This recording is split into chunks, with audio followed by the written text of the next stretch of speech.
یہ جو ہمارے ذہن میں خدشات آ رہے ہوتے ہیں،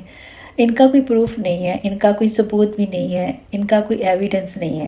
یہ آئے جا رہے ہیں، بس آئے جا رہے ہیں بغیر کسی ثبوت کے۔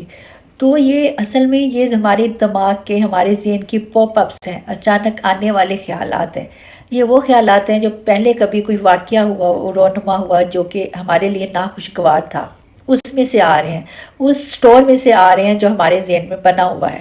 تو وہ کیا ہوتا ہے، وہ ہمارے لیے، وہ ہمیں پریشانی میں ڈال رہے ہیں، ان سے ہمیں تکلیف ہو رہی ہے، پریشانی ہو رہی ہے، بے چینی بڑھ رہی ہے، زندگی میں ایسا لگتا ہے کچھ ہونے والا ہے، کچھ ہو رہا ہے، تکلیف ہو رہی ہے، لیکن جس کا کوئی ثبوت نہیں ہے۔ تو اس کا مطلب یہ ہے کہ یہ ساری کی ساری جو سے ہیں، یہ بیماری ہے، ذہن کی بیماری ہے، یہ ہمارا ذہن ہمیں بیمار۔ تو یہ جو ذہنی بیماری ہے، اس کو ختم کرنا ہے، اس کو اس لیے اس میں کیا کرنا ہے کہ ذہن کو دوسری کام کی طرف لگا دینا، کوئی اور کام